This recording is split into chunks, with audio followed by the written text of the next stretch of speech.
I have no words. I just finished watching Spider-Man. Just got back from watching it with my sister. And oh my lord.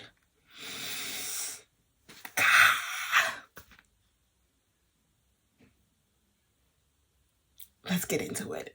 Okay, so we have been waiting for the Spider-Man for I think about 3 years, because I believe the one with Tom Holland, Andrew Garfield, Tobey Maguire, that came out 2023, 2022.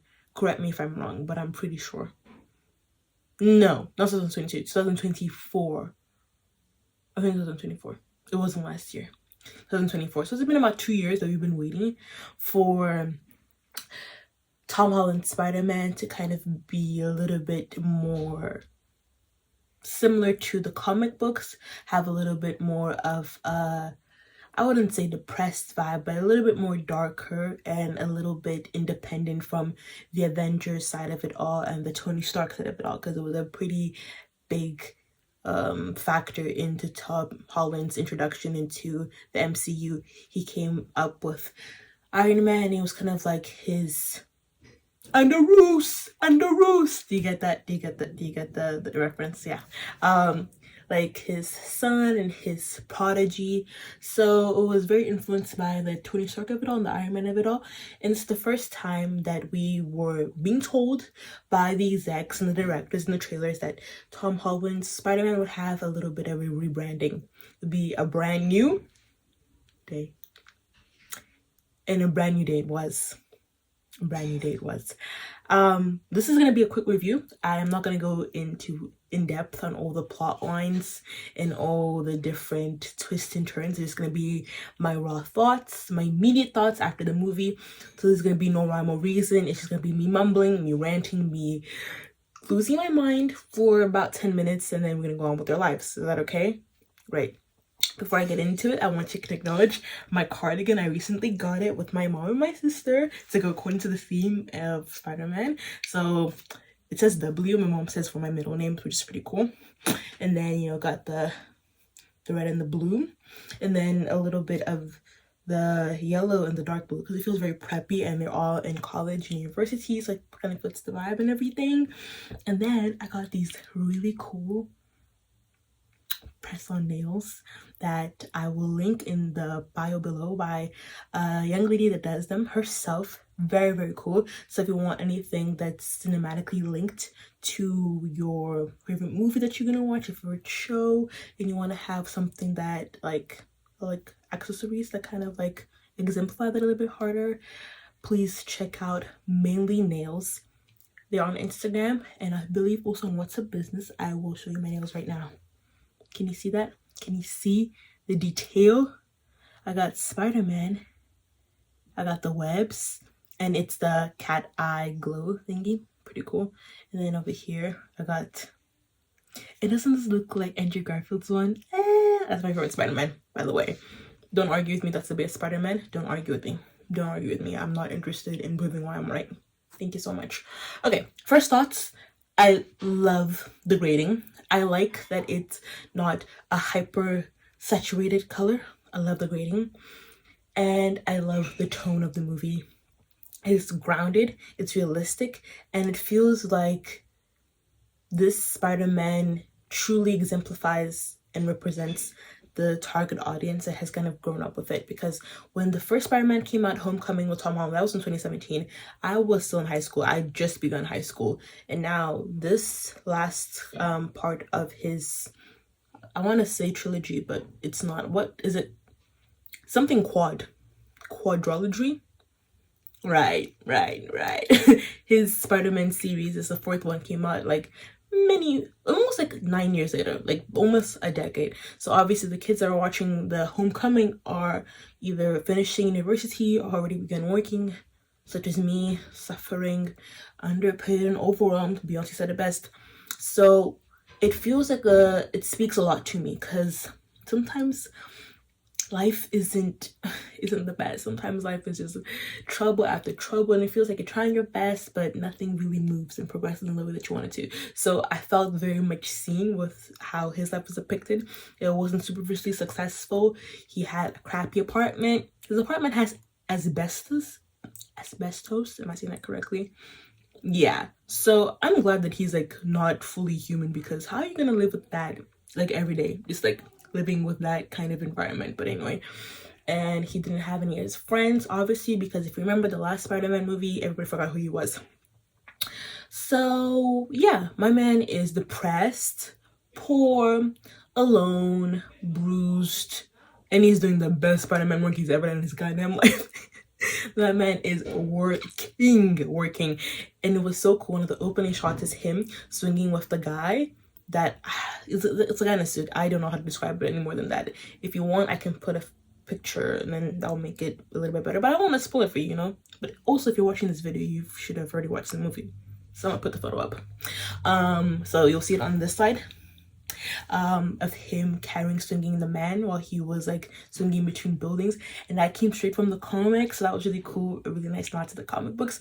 And there are many little bits of nods to the comic books. There's also him wearing the tank top with so I think the tank top, I don't know what it said, something like diva or sassy, but they didn't do that. They made him wear sweatpants that said the word juicy at the back. Right. But yeah, so it was filled with a bunch of like little like Easter eggs. For if you've read the comics book before, then you were able to appreciate those little nods to the comic books. But besides that, I liked the tone. I liked the fact that Punisher was introduced and that they made New York feel a lot more real and a lot more developed. It felt like he wasn't just waiting to go to the next big thing. He was totally focused on being that friendly neighborhood Spider-Man, and was truly engaged in his community, which felt very kind and very not kind, but very genuine and sincere, which I think is the epitome of what Spider-Man is supposed to be. He constantly went to go visit Aunt May's grave, which is very sweet, and also really reiterated how he didn't have anybody to hang out with and how much he really didn't have family at all. So that was pretty sad, but it just was able to reaffirm that trope, or that typical that typical category of Spider-Man not having parental figures, and the ones that he does have, he eventually loses, and the stages of him mourning, grieving them. So yeah, so at this stage he wasn't like crying over her grave or anything, but obviously he went to go visit it constantly, which also reiterates how alone he was, because the person he was speaking to most on the phone was the captain of the police force. And speaking about the captain of the police force, that lady is from the show The Bear. I never watched it, I don't think I will. Sorry, that's not me being shady. I just don't think it's on my type of show. It's a lady from The Bear, and I think, correct me if I'm wrong, I think she does the voice acting for Rio, Miles Morales' mom, on Spider-Man Across the Spider-Verse. And I was so convinced throughout the entire movie that she was gonna be named Rio, and then her son was gonna be called Miles. But no, the kid's names is EJ and something else, but I know it's not Miles. But I was so convinced. I'm like, oh my god. If she says, after she finished talking to Spider, I was like, Miles, get over here. I'm like, oh my gosh, if that ever happened, I would lose my mind. And I was losing my mind over and over again, because tell me why. We had just a little bit of vindication for our Bruce Banner Hulk, because damn, that actor gets massacred in the MCU. I don't know if they don't like Mark Ruffalo, I don't know what's going on, but he does not get the best. But he was so good in this role and so good in this universe, in the setting of Spider-Man. And he was a professor and he had the inhibitor. And that was really interesting, because before he kind of seemed to be aligned with him and Hulk kind of being friends. He was Professor Hulk, and it was kind of like the two of best worlds. But then in this movie, it's like I have to have the inhibitor, at least the other guy comes out. And it was like things were not okay. To be honest, I haven't watched many of the phase 5 or phase 6 that we're in right now, Marvel. I haven't watched many of the things. So if Hulk was in those, and it explains why he is no longer friends with Hulk and Bruce Banner are no longer friends, I wouldn't know, because I haven't really been interacting with phase 5 like that. Sorry, it's been a little bit difficult to deal with all of that. Yeah, But it was really interesting because I'm like, wait a minute, like, why do you feel so hesitant to interact with Hulk? Because I thought y'all were cool and that you understood each other's strengths and were able to collaborate a little bit better. But he was like, no, I had to have my inhibitor. And it was just so good because, man, I was freaking out. I was losing my mind. My sister told me to keep quiet a bunch of times during the movie. I was losing my mind. What else? Oh yes. And when he goes and eventually meets Ned, it's so beautiful. It kind of goes to my first video on this channel, the hyperfixation on romantic love and the importance of platonic friendship, because the way his face lights up when he sees Ned is so beautiful. He's like my best friend. Like, it's just so great to see them interact in that way, in that capacity. Even if Ned doesn't fully remember who he is, they just fall into this natural rhythm, which was so beautiful to see, because that's his best friend, bro. That's his brother. And I was like, please, this man, he needs somebody in his life. And seeing the Punisher, come on. John Bertha, come on. You can't go wrong with John Bertha. He's a great actor. He understands the Punisher very, very well. He did lots of research on him, so he was able to integrate him so seamlessly into Peter Parker's world and really be PG friendly, because that character is wow. Yeah, that character is wow.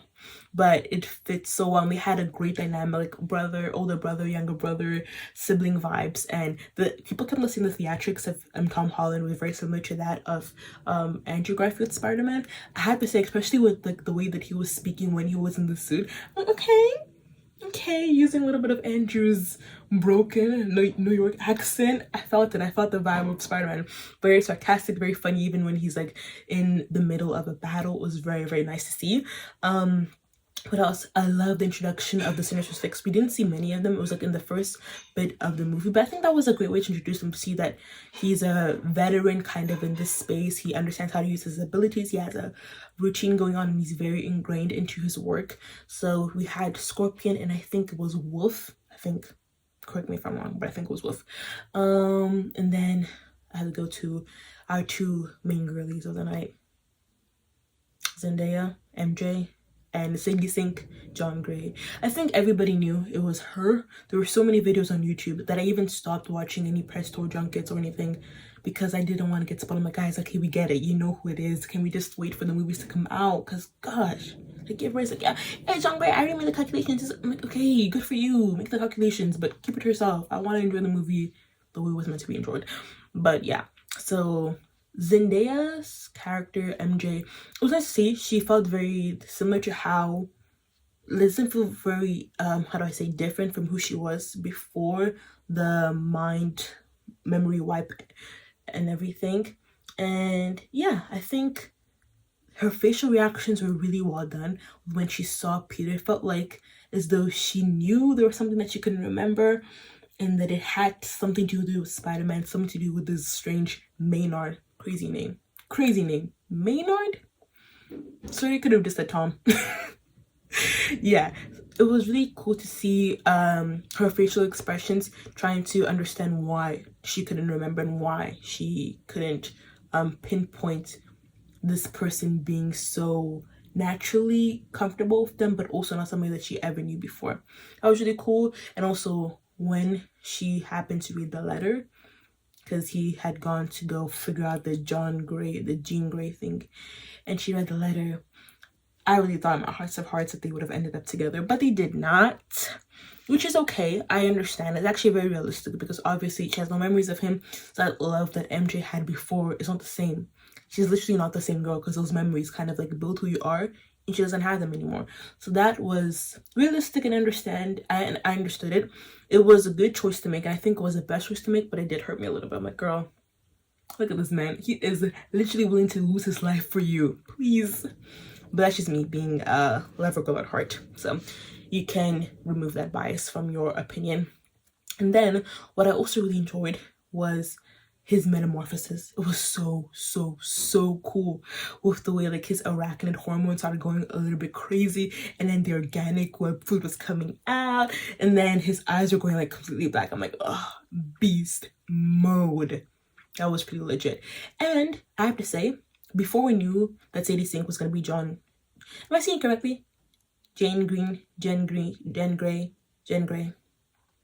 I'm struggling, but it's because I had a lot of sugar in that cinema, like a lot. So excuse me in my lack of ability in the speaking category of this video. But before we fully knew who she was, before she was revealed, like her face, it was so cool to see how she was able to telepathically control all those people. And it really looked so like violent and intrusive because like the people were like flames, like blech, blech. I'm like, damn girl, you can't just like go quick, like smooth. You have to like make the people see. Even my bed frame almost shook. It was very, very cool and kind of scary, especially because like Peter's spider sense was like kind of going haywire, trying to track the person, and each person could have been the villain. It was actually pretty cool, and I love the fact that they made Zendaya be kind of controlled by her for a second, because I'm like, yeah, this is so good, because he can't physically like do anything because he's gonna end up hurting MJ, the person that he actually loves. But all the words that are coming out of her mouth is from the person that is his villain or his like nemesis at the moment. So that was really cool. And I love the integration of Aunt May in the movie as well. It's really sweet to have that little memory of his in which she reiterates to him the importance that he has aside from being a superhero, aside from being Spider-Man, that he's special because he is who he is. That was really sweet. And it was really cool how they were able to include that for Jean Grey, because she doesn't have that maternal figure anymore, and her big sister is gone as well. So it was really nice way to show that even if you are doing all these spectacular things, you yourself as a person, besides those abilities, are so special, are still valuable. That was really sweet, and it's a message that I think anybody could feel consoled by. What else did I enjoy? What else did I enjoy?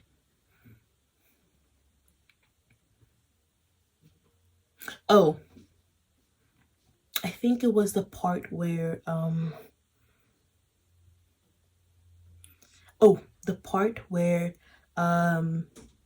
Jean is able to control everybody within the, I don't know, like further, like she can control like half of the people in the city with her mind, and she takes control over the hand, and they basically have to fight Spider-Man.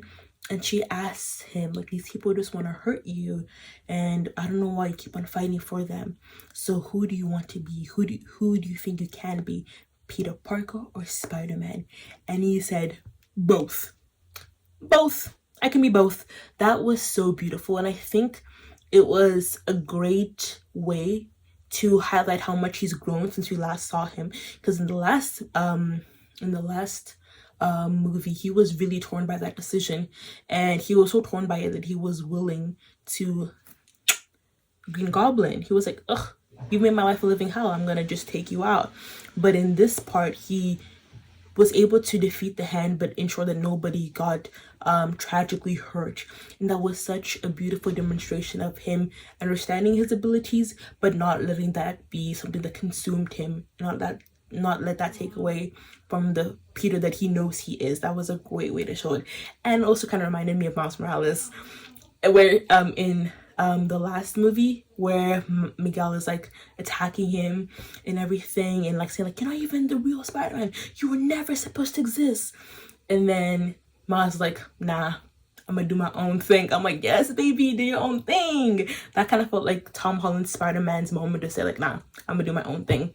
So that was really good. All in all, it was a really good movie. I would give it an 8 out of 10. It was a little bit bittersweet, but I think it was realistic in the ways that made sense. And I don't think that like movies should always cater to fan service, because it feels a little bit cheap and unearned. So I like that he didn't end up getting it together with MJ once again, and she was kind of like, okay, like, I like you, but I mean, I like you as a person, but I don't love you because I don't know you. But I appreciate you for making sure that I was always okay. So that was really sweet. And it was nice to see that Peter was able to see everybody show all that support to Spider-Man when he got back from the hospital. And everybody like made all the balloons for him and all the posters, like making sure that he was okay. It was really, really beautiful. But to me, I felt as though when he was in that crowd, even though he was able to feel the appreciation from everybody, it was like nobody was there just for Peter. People were there for Spider-Man. So for me, that was kind of bittersweet because it was like cheering him on. And I think they made a really good choice in terms of the outfits because they made sure that everybody was wearing red and blue. Obviously, that's Spider-Man's color. But he was wearing like the hospital's outfit and it was like a green and white. And like just a great way to like, that's Peter. And there's nobody looking at him. And kind of like, the plight of being a superhero. Sometimes that you save everybody, but sometimes you can't save yourself from the loneliness. So that was really cute and sweet because then the Punisher was with the mask on and he was like cheering, pretending to be Spider-Man from the window, and that was so cute because it felt like a good way for him to kind of see that he also doesn't have to be alone because Punisher's backstory, bruh, talk about suffering, talk about trauma. Let's not even get into that. But yeah, that was really sweet. And I know that MJ kind of said to Peter that, you know, they can't be together because she doesn't know him and everything. But when Peter then decides to not be alone and he goes to get the flowers for Aunt May for her grave and he sees Ned there and he goes and he says hi to him and he just immediately does a handshake. Bruh.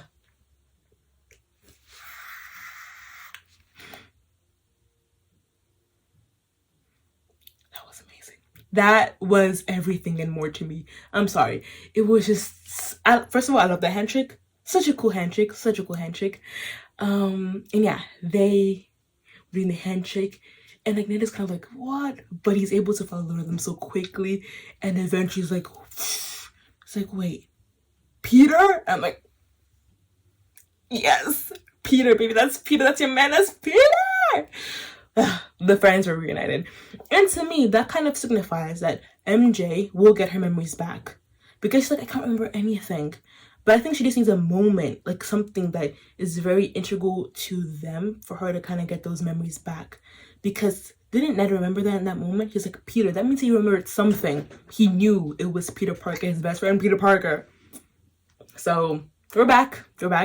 And Spider-Man, I said Spider-Man will return. I forgot if Spider-Man will return in Doomsday or he will just return in general.